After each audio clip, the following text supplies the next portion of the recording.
When you accepted the marriage vow, did you make an effort to be honorable and faithful to your wife?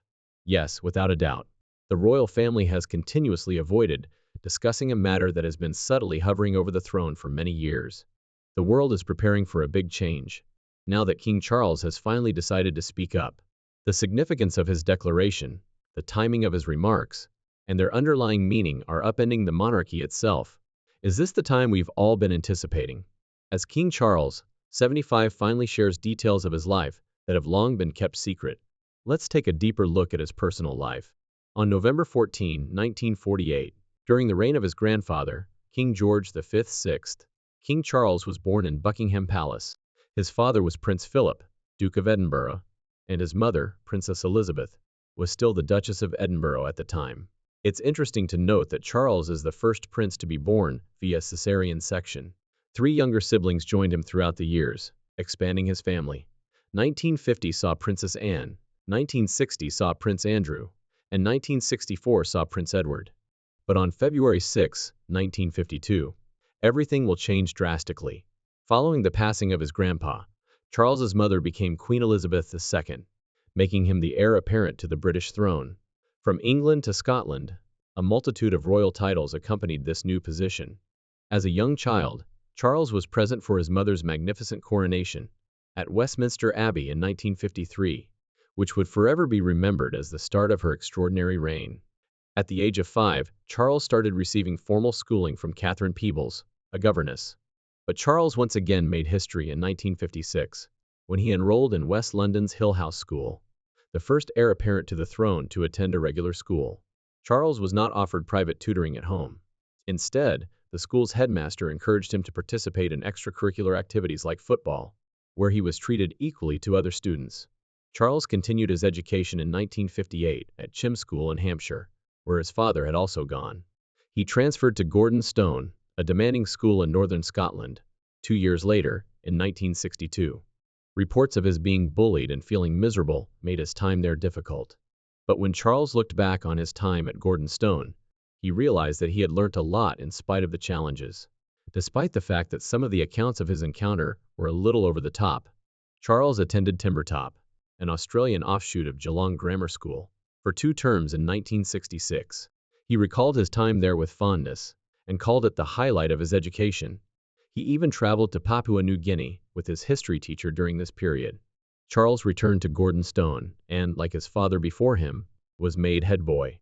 He earned 2 A-levels in history and French and 6 O-levels. When he finished school in 1967, Charles decided to go to college instead of immediately enlisting in the military. He started studying archaeology and anthropology at Trinity College, Cambridge, in October 1967, but eventually shifted his concentration to history. Charles also studied Welsh history and language for a term at the University College of Wales in Aberystwyth. Charles became the first heir to the British throne to complete university at the age of 10, making history once more by June 1970. Charles received the titles of Prince of Wales and Earl of Chester in 1958, but the formal investiture ceremony at Caravan Castle did not occur until July 1969. His mother, Queen Elizabeth II, placed the crown on his head during the lavish celebration. Charles also left his mark in 1970, when he was elected to the House of Lords, where he delivered his first speech in 1974. This further cemented his increasing duties within the monarchy and made him the first royal to address the chamber in decades. Charles had more and more responsibilities as he grew older. He established the Prince's Trust, a non-profit organization, in 1976, with the goal of assisting youth in creating better futures. He also started going on official trips abroad, the most famous of which was to the United States in 1981. His dedication to his royal duties and his work with the Prince's Trust demonstrated his changing position within the monarchy. At the age of 75, King Charles is at last prepared to share private details of his life that have been kept hidden for a long time. The royal family's choice to be transparent about some issues ushers in a new era where openness might be more important for the future of the monarchy. Charles's potential appointment as Australia's Governor-General was discussed in the middle of the 1970s, and the Prime Minister of Australia backed the plan. However, the concept was secretly abandoned since the Australian public didn't like it. Charles was also occupied with military training at this time. He joined the Cambridge University Air Squadron and learned how to fly a Chipmunk aircraft in 1969 while he was a student at Cambridge. He obtained his RAF wings and became a certified pilot in 1971. Charles enlisted in the Royal Navy that same year and enrolled in Dartmouth's Royal Naval College. He served on a number of ships during his Navy service, including the frigates HMS Manly and HMS Jupiter, as well as the guided missile destroyer HMS Norfolk. Charles trained with the Royal Marines and earned his helicopter pilot's license in 1974. In February 1976, he assumed command of the coastal minehunter HMS Brownington, bringing an end to his active Navy service. He was given the title of commander and formally retired from the military later that year. He even underwent parachute training before being appointed colonel and leader of the parachute unit in 1977. However, he made the decision to permanently give up flying following a difficult landing in 1994. During his youth, Charles was frequently in the news for his personal relationships as well as his royal responsibilities. Georgiana Russell, Lady Jane Wellesley, Dennis Sheffield, Lady Sarah Spencer, and Camilla Shand were among the young women from affluent and well-known families with whom he had love relationships. These connections were frequently the focus of media coverage and popular rumors. Behind the scenes, Lord Mountbatten, Charles's great-uncle, was instrumental in helping him navigate his early adulthood. Charles was advised by Mountbatten to eventually wed a young woman who was respectable and had no amorous history, but he was also encouraged to enjoy his youth. Mountbatten first proposed Amanda Kenachbull, his granddaughter, as a possible match for Charles in 1974. Charles showed interest in Amanda and even got in touch with his godmother, Amanda's mother. She thought Amanda was too young for courting at the moment, despite her positive response. Mountbatten proposed that he, Charles, and Amanda travel to India together in 1980. However, Charles's and Amanda's families were worried about the trip's timing and potential media attention. Thus, they rejected it. Tragic events occurred before the journey could take place. The Irish Republican Army bombed Lord Mountbatten in August 1979, and Amanda lost her younger brother and grandmother in the same assault. Amanda was still in mourning and didn't feel prepared to become a member of the royal family when Charles proposed to her when he returned. This signaled the end of a possible royal union that had been influenced by custom and elder advice, but had never materialized. Charles had already been influenced by his military experience, education, duty, private hardships, and public expectations by this time in his life. He kept up his service to the monarchy, handling the personal difficulties of royal life in addition to becoming ready for his eventual position as king. Then, by a strange turn of events, Diana appeared. In an interview with a media outlet in 1981, Charles related how he first met Diana. He remembered that their first encounter had been at Diana Spencer's Althorpe family home. In a mowed field, it was a very calm scene. It was an unusual place for a love story to start, but it left a lasting impression on Charles. At the age of 16, Diana was vibrant, energetic, and endowed with a whimsical charm that left a lasting impact on him. Charles, who was 29 at the time, had a lot more life experience. They were 12 years apart in age, which was a considerable gap. In hindsight, the age difference might have been viewed as a possible problem that could lead to difficulties. However, none of that appeared to matter at the time. Diana's upbeat attitude enchanted Charles, and he couldn't get rid of the impression she left on him during their brief meeting. The circumstances surrounding their initial encounter were even more peculiar. Charles had not even traveled to Althorpe to meet Diana. In reality, he went there as a guest of Diana's older sister, Sarah Spencer, who was his girlfriend at the time.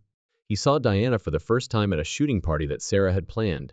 Despite his intention to spend time with Sarah, his focus soon went to Diana, leading to an unanticipated moment that would eventually grow into something much more.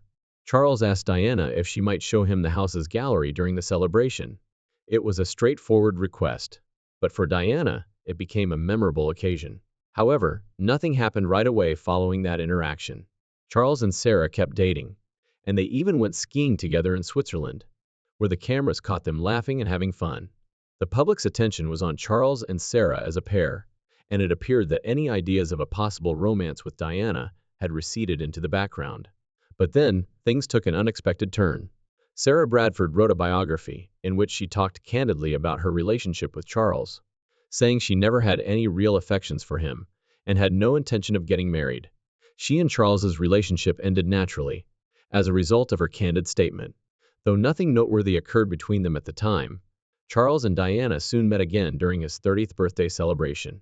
Things didn't start to alter until 2 years later, during a party that their mutual friend Philip Depass was hosting. News of the IRA's murder of Charles's great-uncle, Lord Louis Mountbatten, surfaced at this event. Charles was devastated by the death, and Diana was brought to tears when she seen him in tears during the funeral. In a straightforward but sincere gesture, she came up to him to express her compassion, which ignited a new relationship between them. Their connection eventually started to take shape after that peaceful moment of solace swiftly evolved into something more. Charles, who was always kind and thoughtful, started to include Diana in his world as their relationship became more serious. He invited her to the royal family's secluded estate in Balmoral, Scotland, and shared some of his favorite activities, such as fishing. This was no ordinary journey. It meant that they were taking their relationship to the next level. The public immediately took notice of Diana's first foray into royal life when she was invited to Balmoral. After only 6 months of dating, the couple's engagement was formally announced by the Lord Chancellor on February 24, 1981. Since the pair had been seen together frequently, and their bond seemed to be strengthening, people were excited but not totally surprised. Following the engagement, Diana participated in her first formal interview at Buckingham Palace, where she talked kindly about Charles and was obviously charmed by him. In turn, Charles appeared pleased that Diana had consented to his marriage. Given how the proposal went, their relationship had all the makings of a fairy tale. Charles asked Diana to marry him in a quiet, private situation, one evening at the palace. It absolutely lived up to expectations, and was a significant, intimate experience. Following the engagement, their tale went viral around the world. Diana captivated the globe with her youthful beauty and charisma. The people was won over by her modest beauty, fresh face, and kind disposition. She also appeared to be a wonderful fit for the royal family, because she was descended from British royalty, which added to the romance's allure in the eyes of the public. Ever kind, Charles wanted to give Diana some time to consider his suggestion, so he decided to travel to Australia. Diana, however, had already decided. She accepted right away and began getting ready for her new life as a queen. To start the process of adjusting to her new royal world, she moved into Clarence House from her small Kensington flat, where she had lived with her friends. The public saw Diana's style for the first time during this period. Her attire, poise, and most importantly, her engagement ring, soon became the talk of the town. This was no typical royal ring. It had a gorgeous oval blue sapphire from Sri Lanka, weighing 12 carats, set in white gold and encircled by diamonds. The ring quickly rose to prominence as one of the most well-known in the world, and its design was influenced by a piece of jewelry made for Queen Victoria in the past. Even though they were presenting a picture of a fairy tale, there were hints of disaster immediately. Diana boldly declared that they were in love, when questioned about their feelings during their formal interview. Charles's answer, though, was less clear and somewhat aloof. It was the first indication to the public that their relationship might not be as ideal as it seemed. The difficulties Diana had been facing before the wedding were made public in a book written by Andrew Morton years after they were married. A bracelet meant for Camilla Parker B.S., a woman from Charles's past, was discovered by her a few days prior to the ceremony, revealing her secret doubts and worries. Diana was extremely saddened by the revelation and wondered if she should actually be married. She even contemplated canceling it for a moment. However, her sisters persuaded her to go ahead with the preparations, pointing out that it was too late to change her mind, and that everything had already started. What appeared flawless on the outside was already beginning to fall apart. Diana was experiencing a wide range of emotions as the wedding day drew near. She attended her bridal shower at Clarence House the previous evening with her sisters. She made an effort to savor the present, but her thoughts were constantly focused on the future. A unique present from Buckingham Palace arrived later that night. Charles sent a handwritten statement expressing his pride and excitement for their future together, along with a gold signet ring adorned with the Prince of Wales feathers. On July 29, 1981, the royal wedding was held at London's St. Paul's Cathedral, a momentous occasion. A British-born woman was marrying the direct heir to the throne for the first time in more than 3 centuries. People watched the action from all over the world. Every aspect had been well thought out, and no money was wasted. It was one of the most lavish weddings ever, with an estimated final cost of $48 million. Everyone's attention was drawn to Diana's wedding dress right away. It was a masterpiece, crafted from ivory silk taffeta and embellished with almost 10,000 tiny pearls and beautiful hand-embroidered lace. With the Spencer tiara, a priceless family heirloom, resting on her head, Diana looked stunning. Her sisters had worn the same tiara on their own wedding days.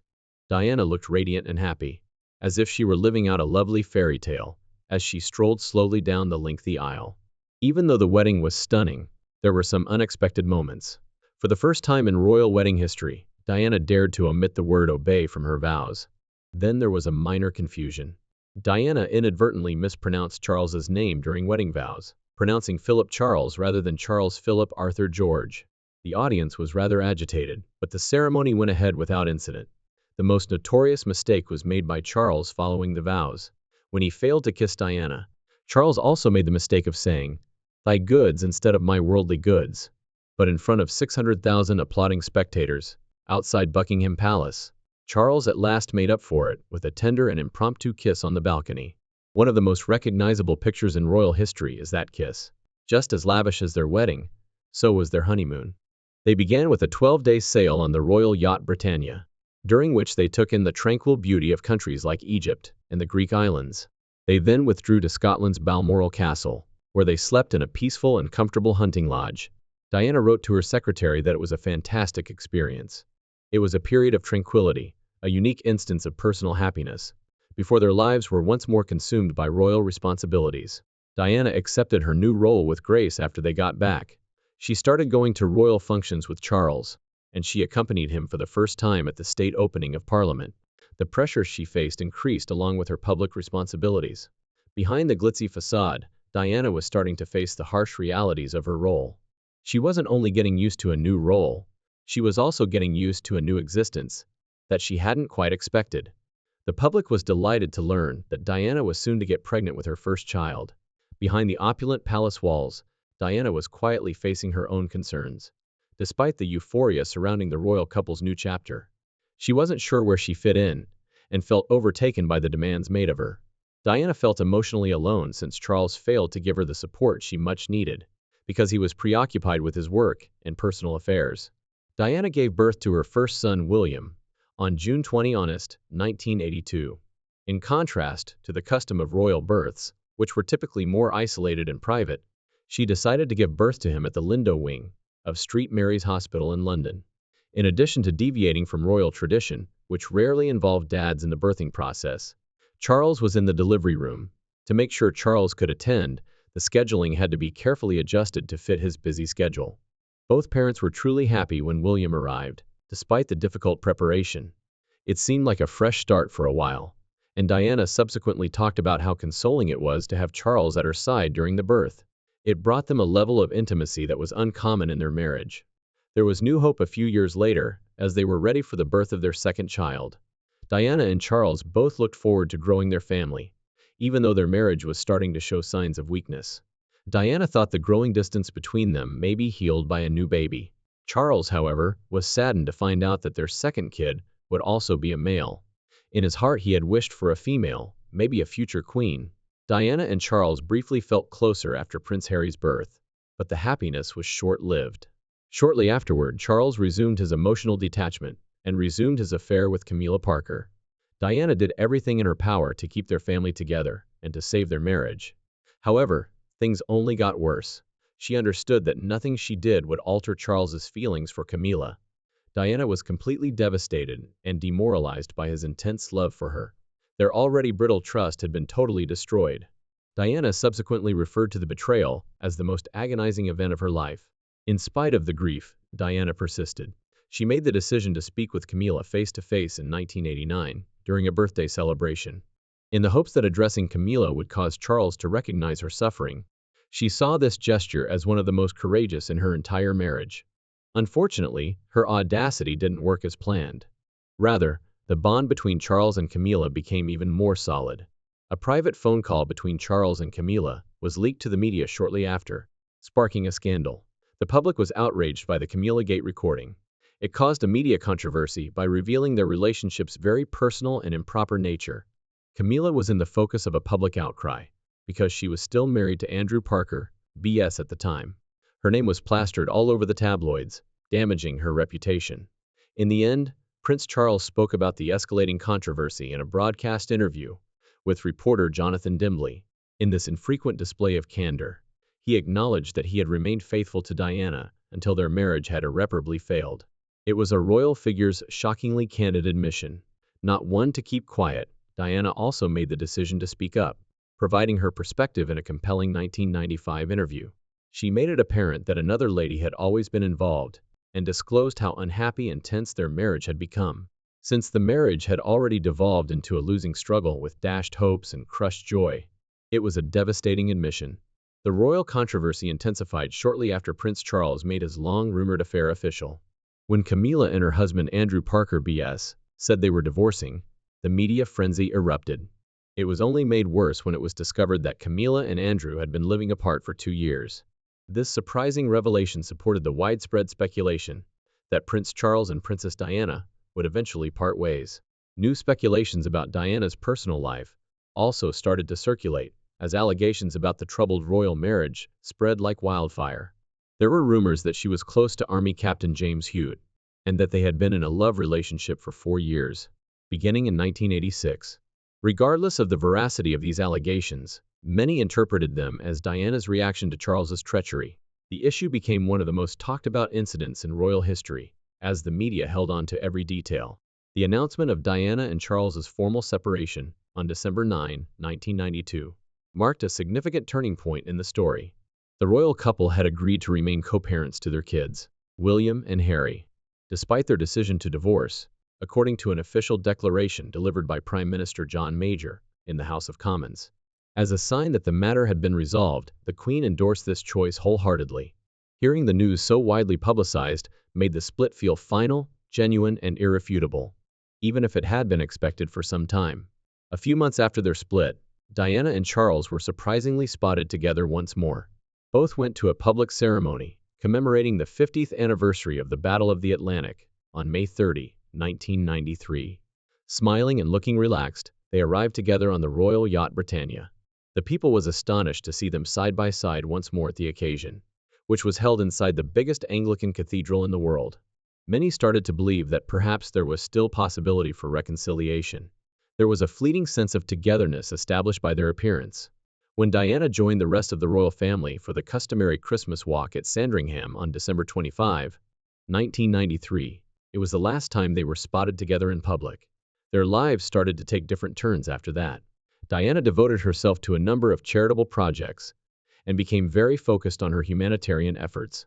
With the assistance of vocal coach Peter Settle, she also put a lot of effort into boosting her self-esteem and honing her public speaking abilities. Prince Charles, nevertheless, persisted in carrying out his royal duties with diligence. He upheld his reputation as a loyal royal figure by representing the monarch at formal events, both domestically and overseas. Despite living apart, Charles and Diana made every effort to continue playing the roles that were required of them, and to be fully involved in their sons' lives.